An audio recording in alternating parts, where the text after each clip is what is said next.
Big Boss season 9 start ஆகி 62 நாட்கள் complete ஆயிருக்க நிலையில எப்பவுமே இல்லாத அளவுக்கு இந்த பிக் பாஸ் சீசன் 9 தான் மிகப்பெரிய சர்ச்சையை கிளப்பியிருக்கு அப்படின்னு தான் சொல்லணும். ஒவ்வொரு சீசன்லயும் யாராவது ஒருத்தர் தான் லவ் கண்டென்ட் கொடுப்பாங்க.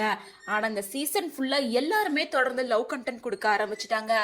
அரோரா, எஃப்ஜே, ஆதிரை, கம்ருதீன், பார்வதி அண்ட் இப்ப புதுசா கனி வந்து எஃப்ஜே கூட கொஞ்சம் ரிலேஷன்ஷிப்ல இருக்காங்க.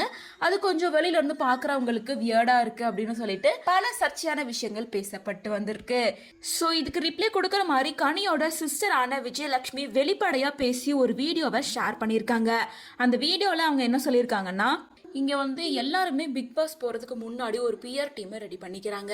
அவங்கள பற்றி பெருமையாக சொல்லவும் மற்றவங்கள விமர்சித்து பேசவும் இதுக்காகவே தனியாக ஒரு டீமை ஃபார்ம் பண்ணிட்டு தான் போயிருக்காங்க. ஸோ அவங்களுக்கு கனியக்கா பண்ணுறது ஒரு நல்ல கண்டென்ட்டாக சிக்கியிருக்கு. ஸோ எந்த அளவுக்கு டிஃபேம் பண்ண முடியுமோ அந்த அளவுக்கு கனியக்காவை டிஃபேம் பண்ணுறாங்க. எங்கள் எல்லாருக்கும் தெரியும் கனியக்கா யார் அப்படின்னு. ஏன்னா அவங்களோட உண்மையான நேச்சரே அப்படிதான். இப்போ எஃப்ஜே கூட பழகுறாங்க அப்படின்னா எஃப்ஜே பையன் பொண்ணு அப்படின்ற எந்த வித்தியாசமும் அவங்களுக்கு தெரியாது. அவங்க மகள் கூட எப்படி இருப்பாங்க, ஒரு சின்ன பையன் அப்படின்ற மாதிரி தான் அவங்க பார்க்குறாங்க.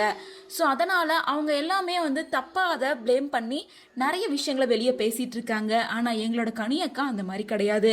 எங்கள் ஃபேமிலிக்கும் கனியக்காவுக்கும் ரொம்ப க்ளோஸாக இருக்க எல்லாருக்குமே அவங்களோட கேரக்டர் என்ன அப்படின்றது நல்லா தெரியும். தப்பான எண்ணத்தில் பார்க்குற எல்லாருக்குமே அது தப்பாக தான் தெரியும். ஆனால் அவன் மேலே எனக்கு என்ன ஒரு கோவம்னா, இது ஒரு பப்ளிக்கான ஷோ. இந்த ஷோவில் கொஞ்சமாவது கான்சியஸாக இருக்கணும். நம்ம தப்பே பண்ணாலும் பண்ணலனாலும் நம்மளை பற்றி எப்படி வேணால் ப்ரொஜெக்ட் ஆகும். அவள் கொஞ்சம் கேர்ஃபுல்லாக இருந்திருக்கலாம். உள்ளே போகிறதுக்கு முன்னாடி எங்கள் வீட்டில் இருக்க யாருமே நீ பிக் பாஸ் போகாத, உனக்கு அது செட் ஆகாதுன்னு சொன்னாங்க. பட் நான் மட்டும்தான் நீ போக்கா, உன்ன மாதிரி ஒரு நல்ல கேரக்டர் பிக் பாஸில் இருக்கணும் அப்படின்னு சொல்லி நான் தான் அனுப்பி வச்சேன். போகிறதுக்கு முன்னாடி நிறைய அட்வைஸ் எல்லாம் பண்ணி அனுப்பினேன். இப்படி இருக்கணும், அப்படி இருக்கணும், போல்டாக இருக்கணும் அப்படின்னலாம். ஆனால் நான் சொன்ன எதையுமே அவள் ஃபாலோ பண்ணவே இல்லை. அவள் ஒரிஜினலாக அவளோட கேரக்டரில் தான் அங்கே இருக்கா.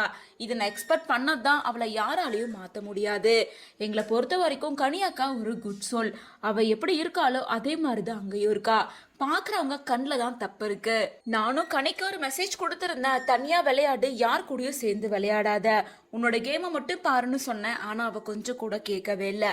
மற்றவங்களுக்காக தான் அவள் கேம் விளையாடிட்டு இருக்கா அப்படின்னு சொல்லி ரொம்ப வருத்தப்பட்டு விஜய் இந்த வீடியோவில் பேசியிருக்காங்க.